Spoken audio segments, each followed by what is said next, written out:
Como mencionamos al inicio, ¿verdad?, de esta mañana, dijimos que íbamos a dividir el título en tres y queríamos dedicar un mensaje a cada porción del título. Vimos lo que era consagración radical. Lo próximo que el título dice es en tiempos desafiantes, y yo quisiera hablar de esos tiempos desafiantes y de los tiempos más desafiantes que nos esperan.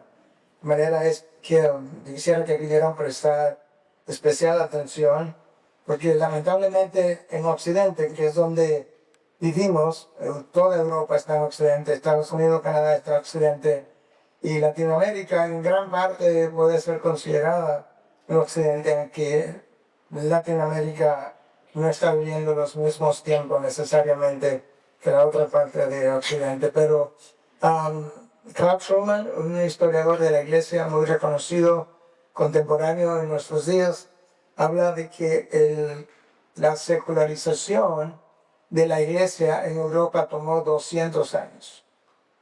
Desde la época de la iluminación, conocida en inglés como the Enlightenment, a esta parte, principio de los años, final de los años 1900, en esos 200 años ocurrió la secularización de la iglesia, en esencia la muerte de la iglesia. Y cuando habla de la muerte de la iglesia, no implica que no hayan verdaderos creyentes en bolsillos, por así decirlo, en diferentes países de Europa, sino que la fe cristiana pasó a ser irrelevante para la nación.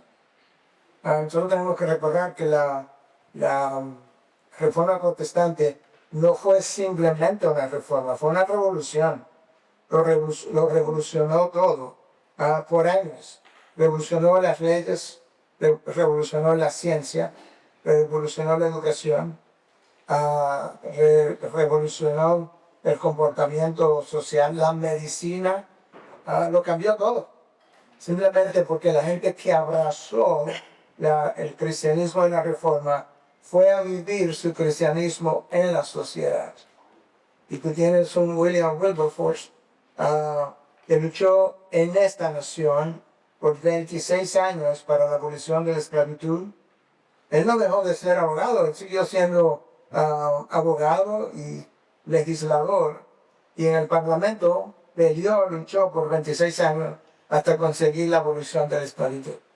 A eso es que Cristo me está llamando. Le decía a una hermana que me preguntó, dejarlo todo no es que deje mi profesión de médico, abogado o cualquier otra cosa que yo sea. No, es que viva mi vida cristiana dentro de lo que yo hago. Eso es como la sociedad cambia. William Wilberforce es un buen ejemplo de eso. Truman dice que en Estados Unidos el proceso ha sido más rápido. O sea, la secularización de la iglesia tiene más o menos 60 años, o de la década de 1960 a esta parte. De nuevo, hay iglesias vibrantes en Estados Unidos, pero la fe cristiana es irrelevante para la nación. Y eso hace de por sí nuestros tiempos difíciles de vivir. Parecería como que a la iglesia le quedan dos caminos: por rendirse al espíritu de la época, lo cual no es una opción, o simplemente ser marginada socialmente, culturalmente, para vivir como una especie de exilio en su propia nación. El pueblo de Israel fue exiliado, tuvo que vivir en Babilonia. Bueno, lo que muchos dicen es que en los próximos años, o de hecho ya lo estamos viviendo, la iglesia en Occidente está exiliada, pero dentro de su propia nación. Perdió su relevancia, perdió su impacto, perdió su fuerza y su influencia. Yo quiero leerte un texto de la segunda carta de Pablo a Timoteo para que podamos hablar un poco sobre esto. Déjame poner mi cronómetro una vez más, que ya lo estaba olvidando. Ahí estamos.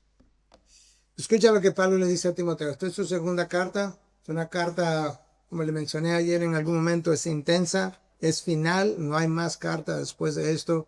No solamente a Timoteo, sino a nadie. Cuando esta carta terminó, ahí terminaron todas las comunicaciones, todas las palabras de Pablo.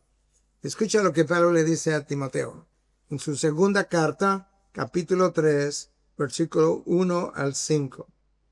Segunda de Timoteo, capítulo 3, versículo 1 al 5. Pero debes saber esto, que en los últimos días vendrán tiempos difíciles, porque los hombres serán amadores de sí mismos, avaros, jactanciosos, soberbios, blasfemos, desobedientes a los padres, ingratos, irreverentes, sin amor, implacables, calumniadores, desenfrenados, salvajes, aborrecedores de lo bueno, traidores, impetuosos, envanecidos, amadores de los placeres en vez de amadores de Dios, teniendo apariencia de piedad, pero habiendo negado su poder, a los tales evita. Pablo está en una cárcel en Roma. Había estado 2 años preso en una cárcel domiciliar, arresto domiciliar más bien, donde se le permitió que la gente le visitara.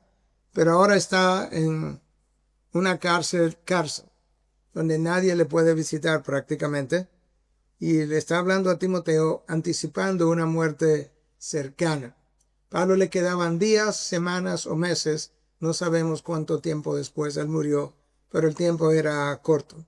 Esta carta es personal porque él incluso le habla a Timoteo en esta carta, en otra porción de la carta, de la fe que estuvo en su abuela Loida y en su madre Eunice.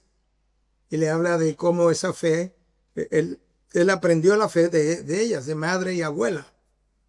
Es una carta intensa porque le quedan pocas palabras que escribir, le quedan pocos días para decirlo, y él comienza a hablarle de cosas que él entiende que son pesadas e importantes. Y es una carta final, porque como ya les mencioné, el tiempo que Pablo iba a quedarse con nosotros era corto. Todo eso le da a la carta un mayor peso y una mayor connotación. Esta es la última advertencia de Pablo, no solamente para Timoteo, sino lo último que le iba a decir. Pero es el último consejo de Pablo a Timoteo. Y esto es como él inicia. Pero debes saber esto, que en los últimos días vendrán tiempos difíciles. Bueno, ese solo versículo es más enérgico en el original. Está en el imperativo y más bien lo que dice es tienes que saber esto. No es que debes, es que tiene que saber esto, Timoteo. En los últimos días vendrán tiempos difíciles. Ahora, cuando Pablo usa, no solamente Pablo, cuando el Nuevo Testamento usa la frase en los últimos días, no se está refiriendo a los días inmediatamente antes de Cristo. No, son los días desde la primera venida de Cristo a los últimos días de Cristo. Nosotros lo sabemos, no voy a entrar en los detalles más específicamente por la manera como es usada en la carta a los Hebreos, donde se habla de que en estos últimos días el Padre nos ha hablado por medio de su Hijo Jesucristo. Bueno, eso es. Y eso último que Cristo habló es lo último que nosotros estamos teniendo en el Nuevo Testamento. Y luego los discípulos ampliaron eso. Entonces, Pablo está hablando de un tiempo durante los cuales la iglesia iba a atravesar tiempos difíciles que incluyen obviamente los días anteriores a su segunda venida y que en la medida en que nos acercáramos a esa segunda venida, los tiempos iban a ir tomando intensidad. John Stott en su comentario habla de este texto que yo leí y compara a la iglesia con un barco. Y dice que la iglesia a lo largo de su historia pasaría por tiempos de tormentas, tempestades y aún huracanes, en términos de cómo iba a ser sacudida. Stott agrega que la palabra traducida como tiempos difíciles en griego es chalepos, que significa duros, difíciles, tiempo de estrés, violentos, peligrosos. Escucha, difíciles de soportar en términos de dolor físico o mental. Eso es lo que la palabra traducida como difíciles significa. Chalepos, que es la palabra en el original, en el griego clásico fue usada para referirse a bestias salvajes, peligrosas en un mar enfurecido. En el Nuevo Testamento es usada una vez más para referirse a al gadareno o a los endemoniados gadarenos que estaban poseídos y se estaban comportando como bestias salvajes. De manera que Pablo le está diciendo a Timoteo, yo quiero que entiendas que a la iglesia le esperan tiempos muy difíciles que irán de mal en peor. Y a lo largo de la historia, el mundo ha pasado por tiempos difíciles. Pudiéramos pensar en una historia no tan lejana, en la Primera y Segunda Guerra Mundial. Millones de personas murieron. La Segunda Guerra Mundial probablemente 75 millones de personas murieron en Europa solamente. Pudiéramos pensar en tiempos de catástrofes naturales. Pudiéramos pensar en tiempos de plagas, lo que fue la pandemia del COVID, le queda muy corta a otras plagas anteriores. La plaga bubónica se llevó 25 millones de personas en Europa y 40, 60 millones de personas en África y Asia, en un momento en que la población mundial era mucho menor a la nuestra. De manera que el mundo ha pasado por todo este tipo de cosas. 1/3 de la población mundial fue diezmada en los años 1300 por la plaga bubónica. 1/3 del mundo por una simple plaga. El problema de esto que Pablo está hablando es que los tiempos difíciles que se aproximan no tienen nada que ver con las guerras, ni las enfermedades, ni de las catástrofes naturales. Está todo relacionado a una corrupción moral de los hombres. Y lo vamos a ver, punto por punto. Pablo anticipa que en la medida en que los tiempos avancen, y en la medida que nos acercamos a los tiempos de Cristo, la condición moral del ser humano iría de mal en peor. Entonces, escucha lo que él dice en el versículo 13. Pero los hombres malos e impostores irán de mal en peor, engañando y siendo engañados. Ese hombre con el tiempo se irá corrompiendo moralmente cada vez más. A una hermana que nos hablaba aquí delante en el receso nos decía, pero como que todo ha cambiado muy rápidamente, es como del COVID a esta parte. Yo decía, bueno, tiene más tiempo que eso, pero ha avanzado rápidamente. Nosotros oímos, leemos, mucha gente defiende, los gobiernos han legislado a favor de la revolución sexual o ideología de género. Tuviese mencionado cualquiera de esas cosas hace 40 años atrás y nadie lo hubiese creído. Todo el mundo te hubiese hablado de, tú estás soñando, de que tú puedas pensar que llegará un tiempo donde la gente no sabrá ni lo que es un hombre ni lo que es una mujer. De manera que las cosas han ido avanzando en la medida en que la sociedad se aleja de Dios. En esa misma medida la sociedad sufre mayores consecuencias. Es tan sencillo como eso. De hecho, siempre ha sido así. Cuando Dios comienza y habla, había una creación fuera de orden. Dios se pasa 6 días hablando y dándole orden a lo que es la creación, a lo que hoy en día o terminó siendo la creación.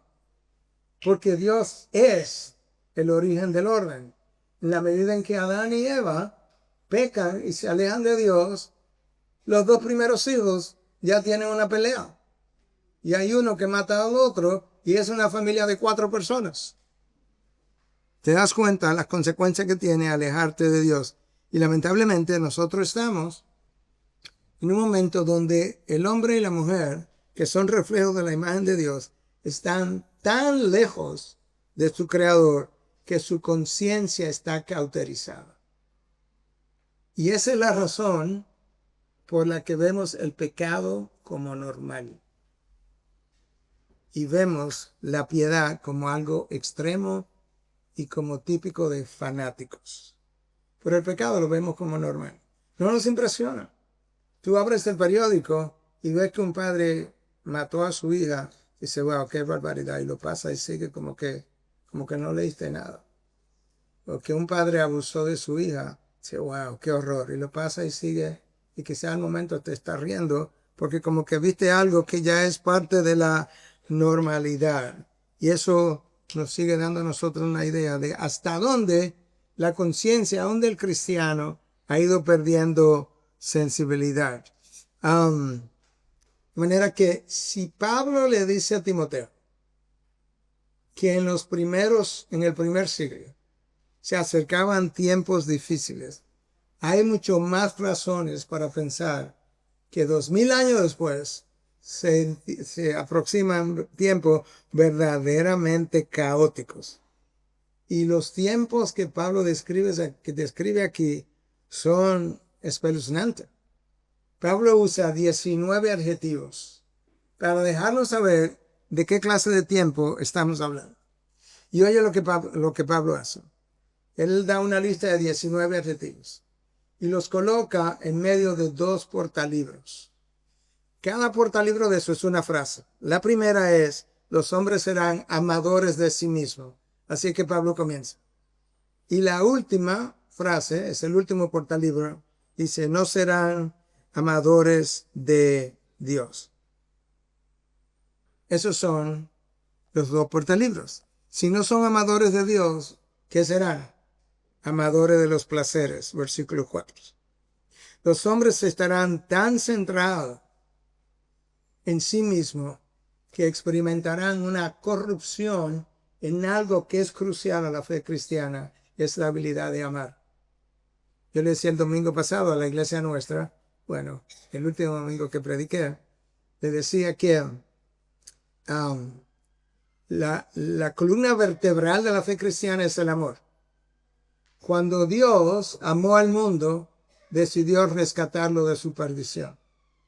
Cuando Dios, por amor al mundo, le pide a su Hijo que venga como Redentor, su Hijo que amó al Padre, está en Juan 5, su Hijo que amó al Padre, decide venir por amor al Padre y por amor a aquellos que el Padre le había dado en la eternidad pasada.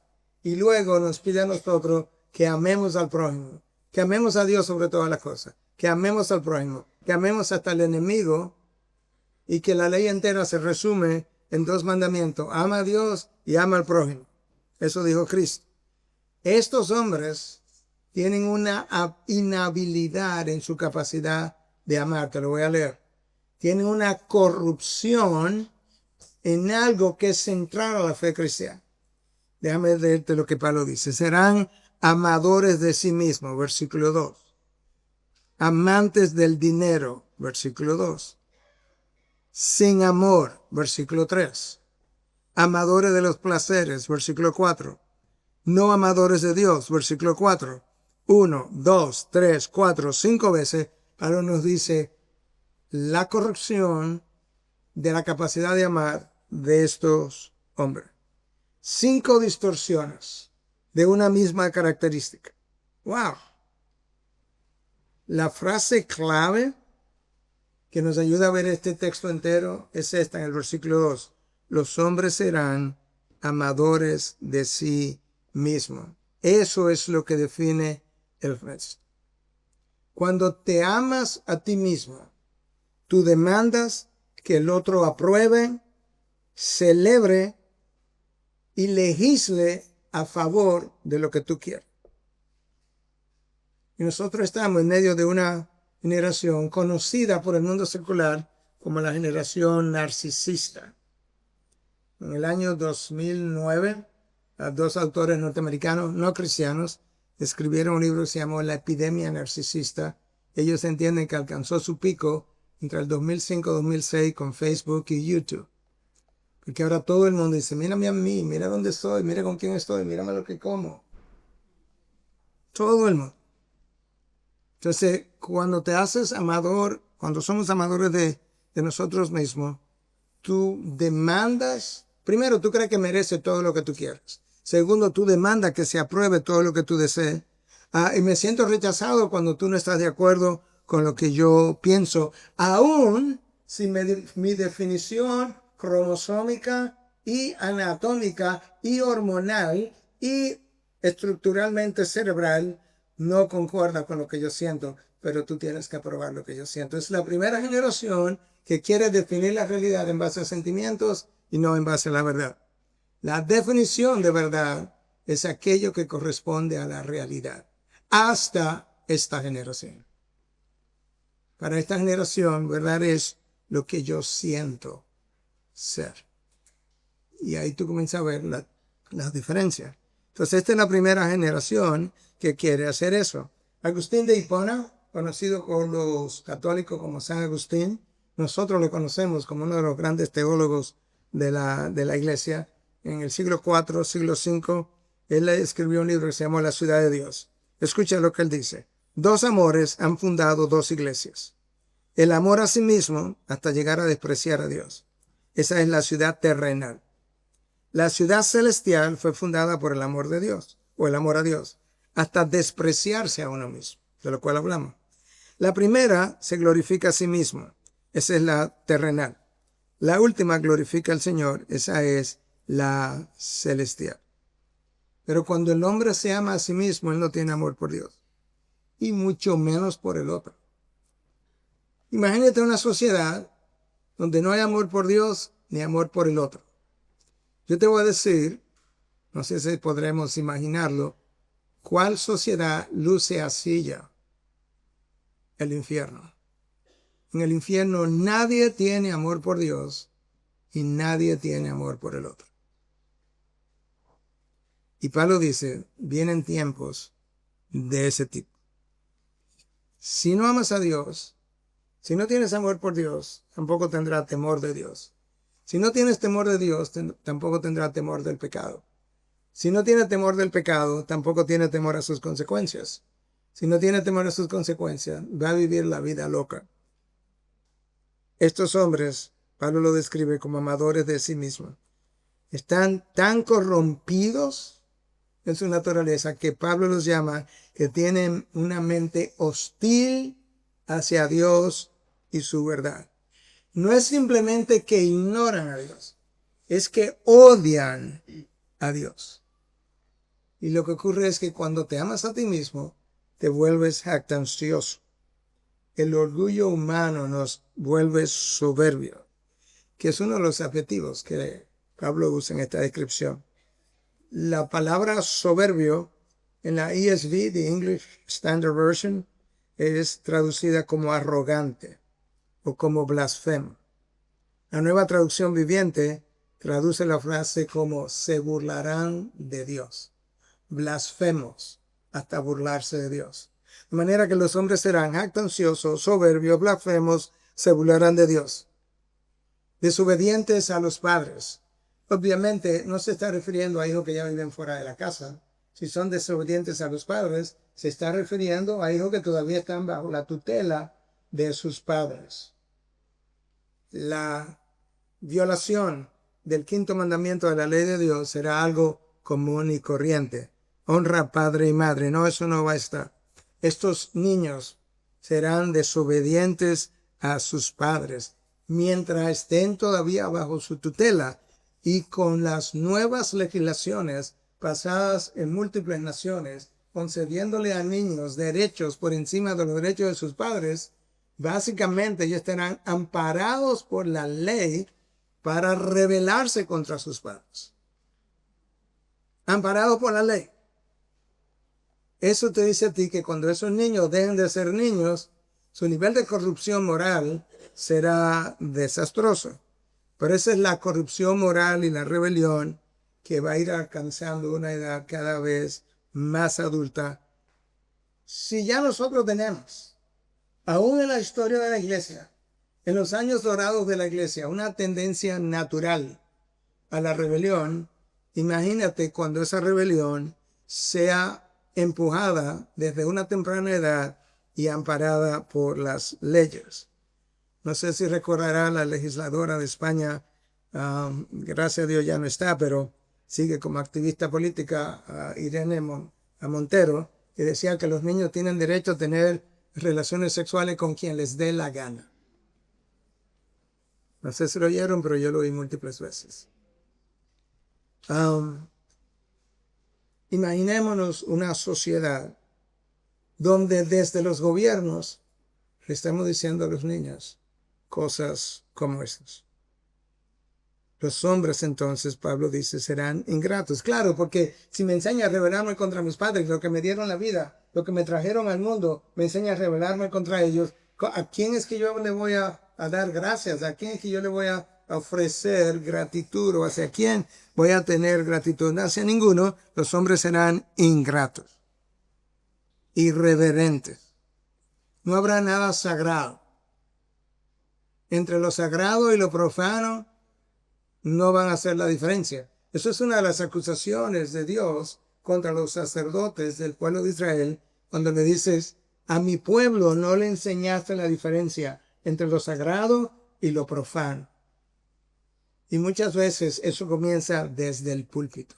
Uno de nuestros valores negociables, no negociables, dice, siempre mantener la diferencia entre lo ordinario del hombre y lo extraordinario de Dios. Y eso tiene múltiples formas de hacerse. De manera que los hombres no reconocerán la diferencia entre lo santo y lo pecaminoso. Ahora nota lo que dice Pablo de estos hombres en el versículo 3. Serán sin amor. Claro, porque si me amo a mí misma y me enseñan desde mi niñez a amarme a mí mismo, pues no quedará amor para nadie, solamente para mí. La ESV, the English Standard Version, ¿se sabe cómo traduce el original? Que yo creo que nos da una mejor idea. Sin amor nos dice mucho, pero esta otra versión traduce el original y le llama heartless, sin corazón. Una generación sin corazón. ¡Wow! Sin emociones ni sentimientos por nada ni nadie. Por eso serán implacables. Esto suena como un psicópata. Implacables, irreconciliables. O sea, será imposible establecer la paz con ellos. Gente que no perdona, no le interesa hacer las paces, prefiere vivir en guerra con los demás. Así será esta gente. Implacables, calumniadores. De la misma manera que calumniaron a Cristo y a Pablo, nos calumniarán también. De hecho, ya eso comenzó hace mucho tiempo. Seremos calumniados por aquellos que están llevando a cabo la revolución moral de nuestros días. ¿Y cómo nos llamarán? Intolerantes, de mente cerrada, retrógrados. ¡Wow! La fe cristiana, que antes era respetada, valorada, se le daba la bienvenida, ahora es blasfemada por hombres irreverentes, implacables. Ahora, nosotros pudiéramos tener la tendencia, que esto es como la segunda parte dentro de este mensaje, podríamos tener la tendencia de que ante esas condiciones a responder de manera agresiva, pero eso no es la instrucción del Nuevo Testamento. Pudiéramos tener la tendencia a volvernos nosotros tan agresivos como ellos, que lamentablemente es lo que ha pasado en las redes sociales muchas veces. Escucha las instrucciones de Jesús para luego pasar a las instrucciones de Pablo. Lucas 6, 27 al 31. Lucas 6, 27 al 31. Pero a ustedes los que oyen les digo, amen a sus enemigos, a los calumniadores, a los implacables, a los irreverentes. Hagan bien a los que los aborrecen. En serio, Jesús. Bendigan a los que los maldicen. Oren por los que los insultan. Así que el que te llene la mejilla, preséntale también la otra. Y al que te quite la capa, no le niegues tampoco la túnica. A todo el que te pida, dale. Y al que te quite lo que es tuyo, no se lo reclames. Y así como quieren que los hombres les hagan a ustedes, hagan con ellos de la misma manera. ¿En serio? Bueno, eso es como Jesús nos manda a comportarnos. A ese mundo fue que Él vino. Eso fue exactamente lo que Él hizo. Cuando Él estaba en la cruz, con 3 clavos traspasados, Él mira abajo, a aquellos que lo clavaron en la cruz, le dice, Padre, perdónalos porque no saben lo que hacen. ¿Cuál de nosotros hubiese hecho una cosa como esa? Con el poder que Jesús tenía, cualquiera de nosotros hubiera hecho, y se los lleva. Yo no lo hubiese pensado 2 veces. Y Esteban, cuando le están apedreando. Padre, no le tome en cuenta este pecado. Pero te están matando, Esteban, a pedradas. Padre, no le tome en cuenta este pecado. ¡Wow! Bueno, Pablo está hablando de cuando esos tiempos, o Jesús está hablando, cuando esos tiempos lleguen, que a mí llegaron muy rápido.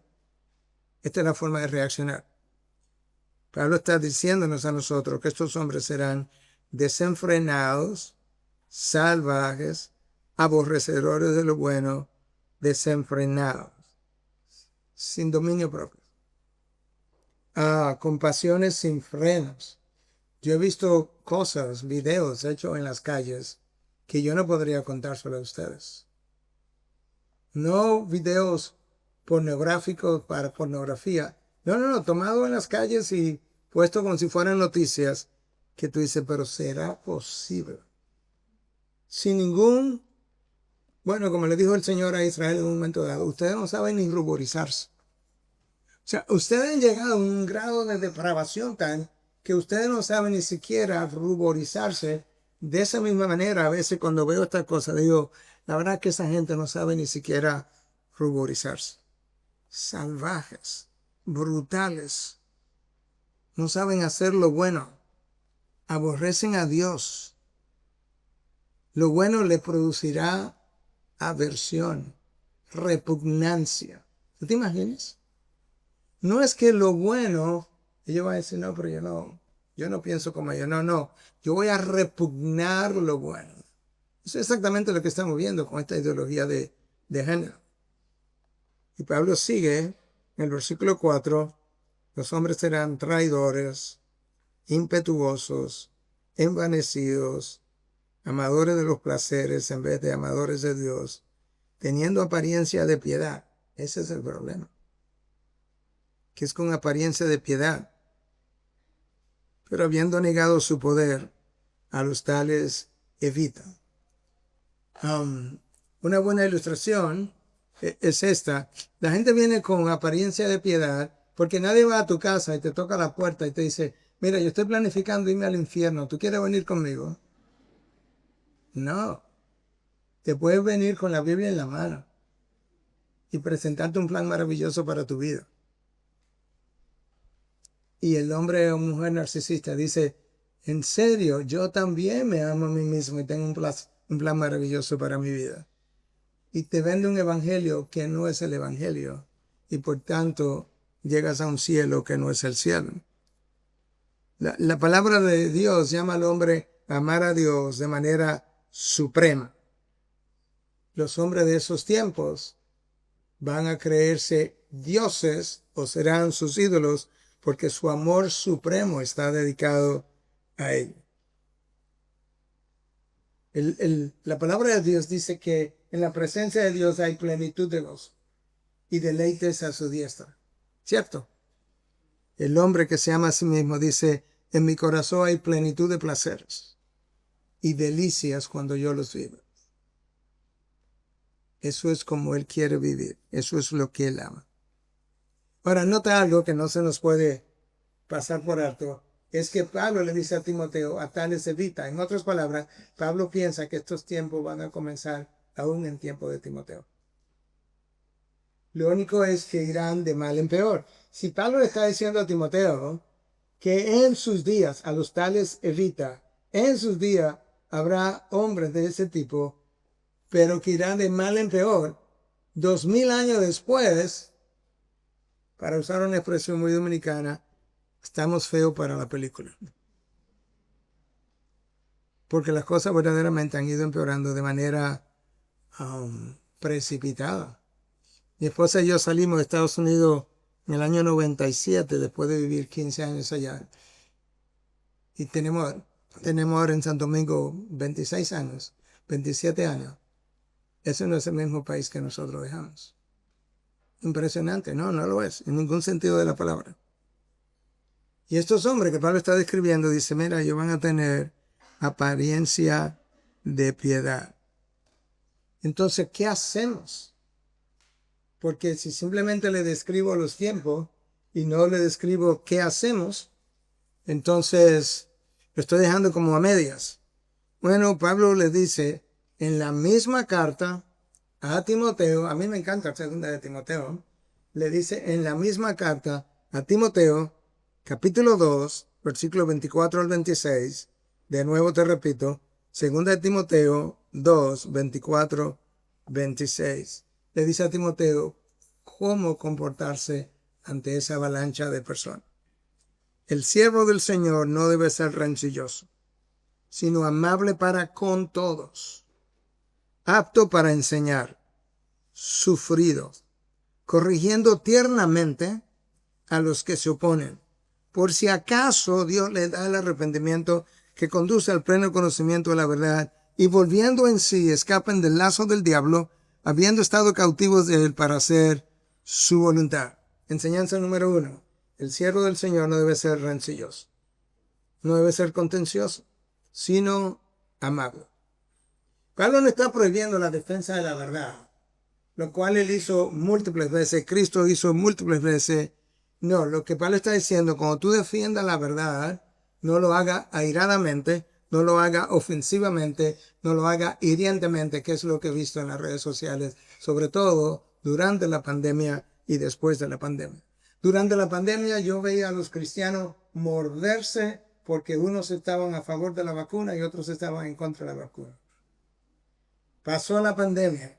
Ahora en Estados Unidos, los demócratas y los republicanos cristianos morderse porque uno estaba a favor de un partido y otro estaba a favor del otro, independiente de cuáles sean nuestras preferencias políticas.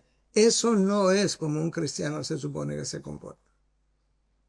Y hoy en día lo vemos morderse por otras razones, pero siempre hay una razón. Hoy en día lo estoy viendo entre lo que es la escatología, el estudio de las últimas cosas de acuerdo a los reformados y el estudio de las últimas cosas de acuerdo a la teología dispensacionalista, mordiéndonos por cristianos que nos vamos a encontrar en el reino de los cielos.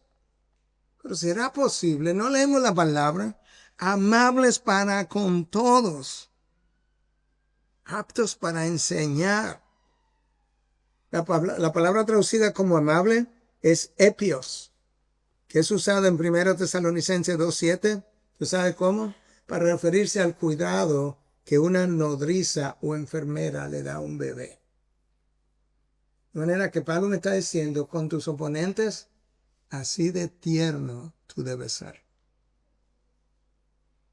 Nunca se me olvida cuando tengo que hablar de esto, aunque el ejemplo se sale un poquito de lo que estoy hablando, pero ilustra de lo que hace la ternura. Tenemos una pareja en la iglesia, ya él tiene 80 años, la esposa tiene 70, 71. Cuando estaban más jóvenes, ellos se casaron siendo no creyentes. Cuando estaban más jóvenes, se casan como no creyente, ella se convierte y él sigue bebiendo y, como decimos nosotros, mujeriando. Y un día llega a la casa y le dice, mira, te quiero invitar a cenar. Ese mismo día. Porque yo tengo que confesarte algo y tengo que pedirte algo. Entonces le dice, van a cenar. Dice, lo primero quiero confesarte que yo tengo una amante. Yo quiero dejarla. Lo segundo que quiero pedirte que tú me ayudes a dejarla. Y ella está como sorprendida con la confesión. Y le dice, ¿tú sabes por qué te pido eso? ¿Por qué quiero hacer eso? Porque nadie puede amar a un perro como yo, como tú me has amado. Y yo no sé lo que tú tienes, pero lo que tú tienes yo lo quiero.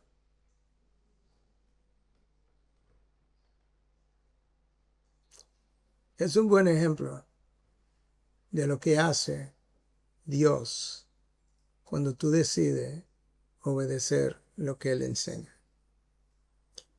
El siervo, número 2, dice Pablo a Timoteo, debe ser sufrido.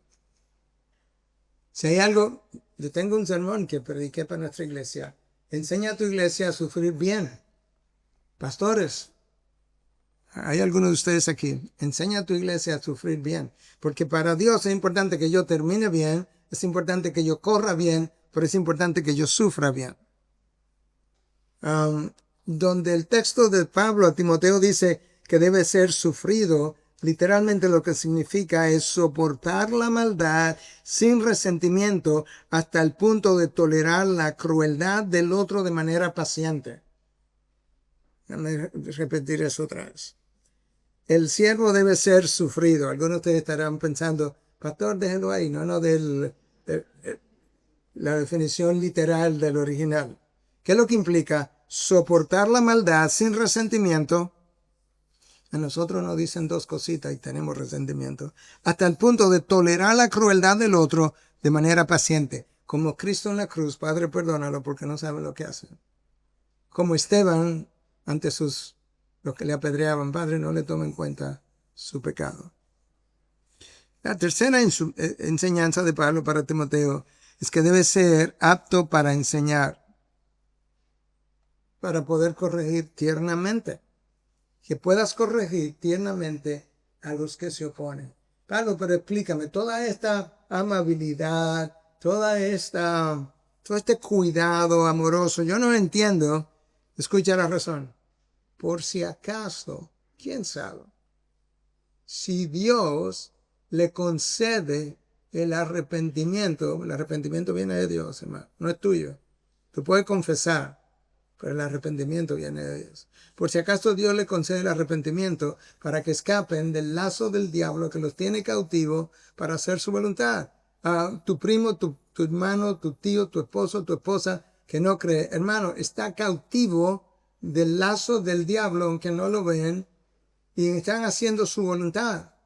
Y por si acaso, a través de la amabilidad que tú ofreces, el amor que tú ofreces, el perdón que tú ofreces, Dios le concede arrepentimiento, como esa pareja de quien te hablé, ¿eh? Cuyo hijo es nuestro pastor ejecutivo hoy. Lo digo porque ellos lo han dicho públicamente. Quizás Dios lo convierta. La palabra tiernamente, que corríamos con ternura a los que se oponen, es prautes. En el original implica humildad, cortesía, consideración, mansedumbre. ¿Cómo que voy a enseñar? Con humildad, con cortesía, con consideración y con mansedumbre. El carácter cristiano debe adornar al maestro cristiano. El carácter cristiano debe adornar la doctrina, debe adornar mi predicación. Yo debo ser capaz de vivir fuera del púlpito lo que predico en el púlpito. Que no soy perfecto, no lo soy. Que peco, claro, todos los días. Nosotros estamos en medio de una guerra espiritual. Esa guerra espiritual ha tenido diferentes apariencias. Es multifacética siempre, pero ha tenido siempre una apariencia grande. En la Alemania de Hitler fue un ateísmo marxista, por así decirlo, o influencia de Nietzsche. Hoy en día la guerra espiritual es eminentemente a través de la revolución moral y de la ideología de género, donde la base de toda la creación de la raza humana está siendo cuestionada y defendida en contra de cómo Dios la concibió. De manera que nosotros estamos llamados a defender la verdad que representa a Dios, pero de una forma particular. Por si acaso Dios le da ese arrepentimiento a aquellos que se oponen. Esa es la meta, eso es lo que debo tener en mente. Por si acaso Dios le da el arrepentimiento que los lleva al conocimiento de la verdad y escapen del lazo del diablo y vuelvan en sí. En otras palabras, Pablo está describiendo gente que perdieron su razón. Y eso es como yo leo los periódicos y las noticias, y después digo, pero esta gente perdió su razón.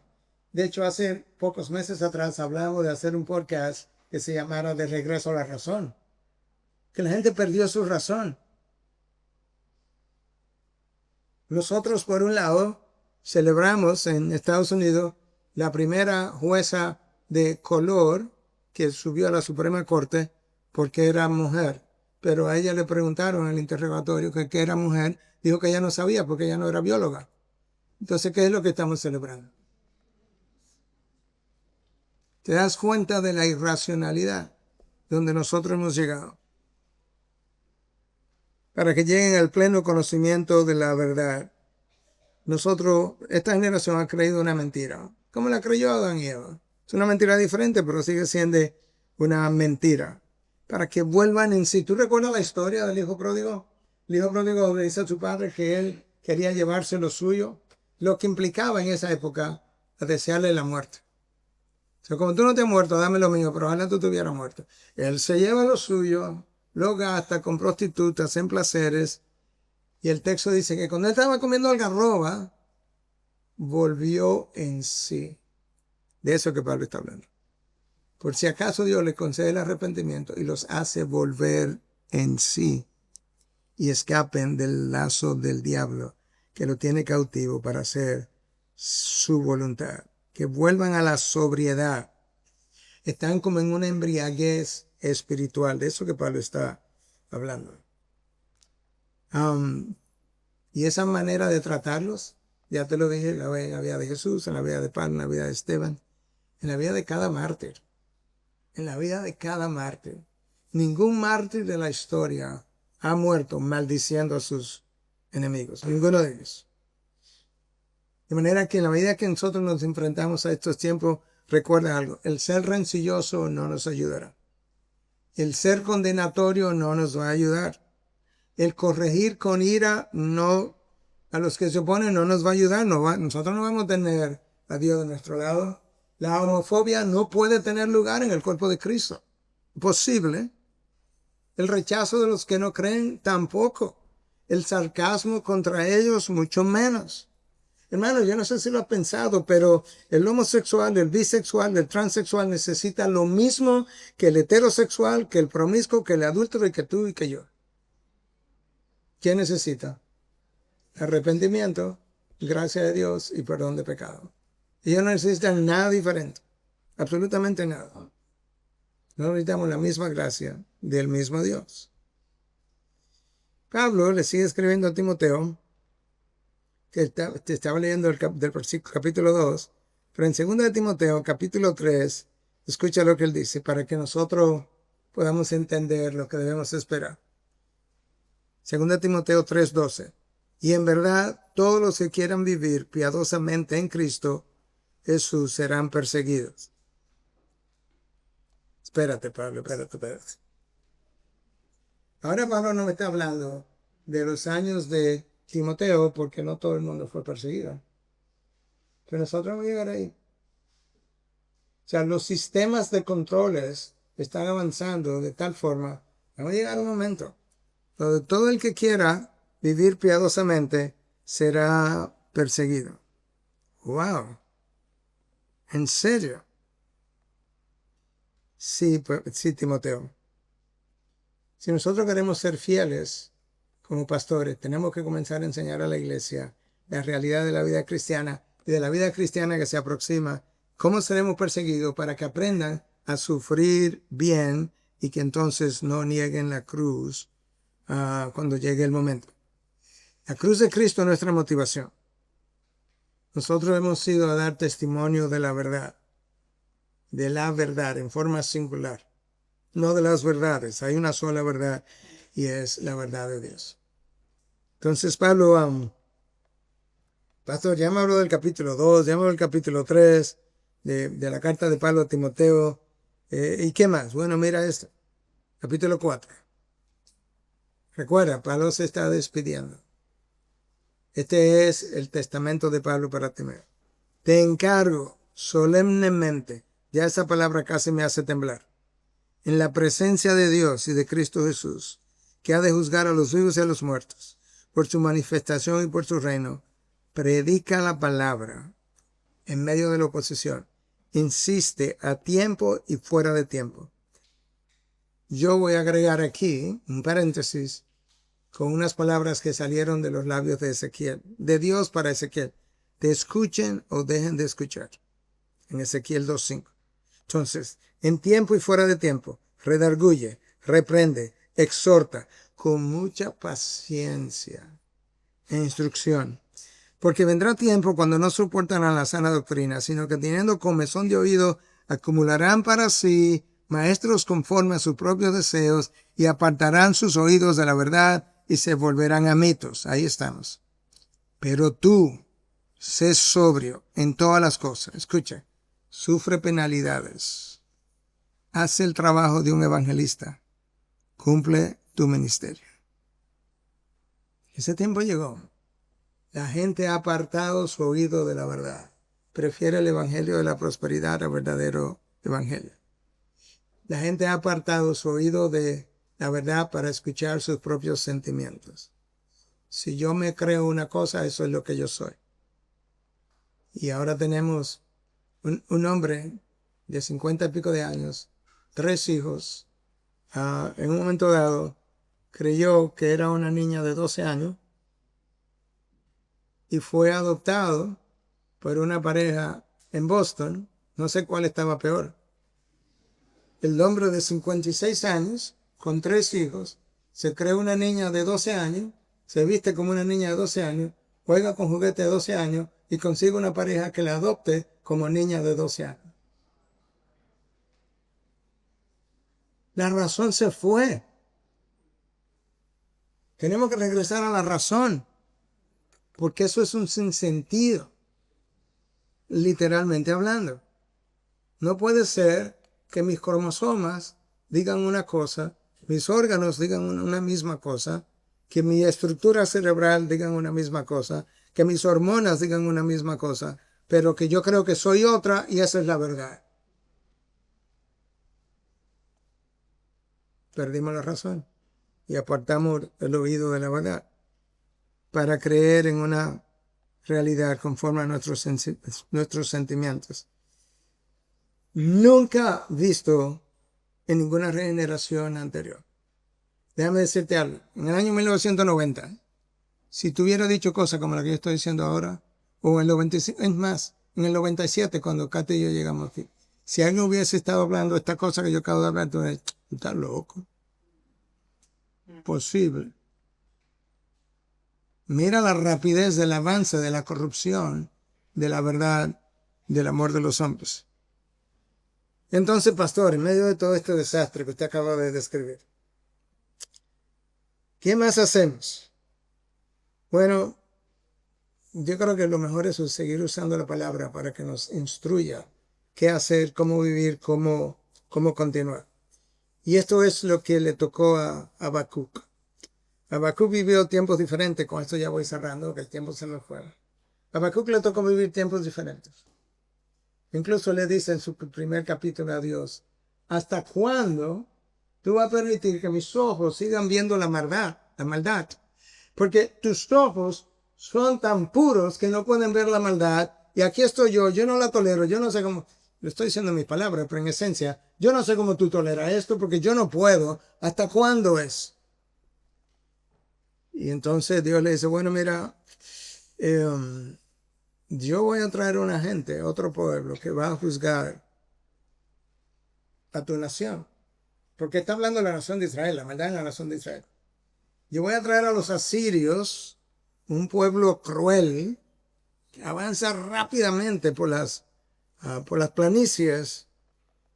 Cuando tú lo veas, tú no lo vas a creer. Ahora sí es verdad que Habacuc está confundido. Porque este es tu pueblo y tú me vas a hablar de que vas a traer a los asirios, a un pueblo que es peor que este, para que juzgue a tu propio pueblo. Sí, por eso te dije que no lo vas a creer. Y Habacuc le dice a Dios entonces, pues yo me voy a subir a esta torre y yo voy a esperar ahí hasta que tú me hables. Y cuando Dios le habló, esto es lo que el texto dice, que Habacuc dijo, podredumbre entró a mis huesos. Mis labios temblaban. Mis labios temblaban y podredumbre entró a mis huesos. Como... Pero podredumbre entró a mis huesos porque él se vio como Isaías, tan pecaminoso como el resto de los hombres. Y entonces Habacuc cierra su libro cortito, 3 capítulos. Estas son las palabras. Y estas son mis palabras para ti. ¿Qué hacemos? Aunque la higuera no eche brotes, ni haya fruto en las viñas, aunque falte el producto del olivo y los campos no produzcan alimento, aunque falten las ovejas del aprisco y no haya vacas en los establos. Con todo yo me alegraré en el Señor, me regocijaré en el Dios de mi salvación. El Señor Dios es mi fortaleza. Él ha hecho mis pies como los de las ciervas y por las alturas me hace caminar. Aunque todo ande mal, aunque se sequen los campos, aunque no llueva, aunque los árboles frutales no tengan frutas, no importa lo que pase, yo me alegraré en el Señor y yo voy a esperar en el Señor. Él es mi fortaleza y Él hace mis pies tan firmes como los pies de las ciervas, que son esas cabras de montaña. Yo no sé si tú la has visto, pero si no la has visto, ve al internet y busca cabras de montañas para que tú las veas en paredes rocosas, casi de 90 grados, como ellas caminan en rocas de casi 90 grados de inclinación, buscando unas hierbitas que crecen ahí para comer. Y Habacuc dice, sí, yo las he visto.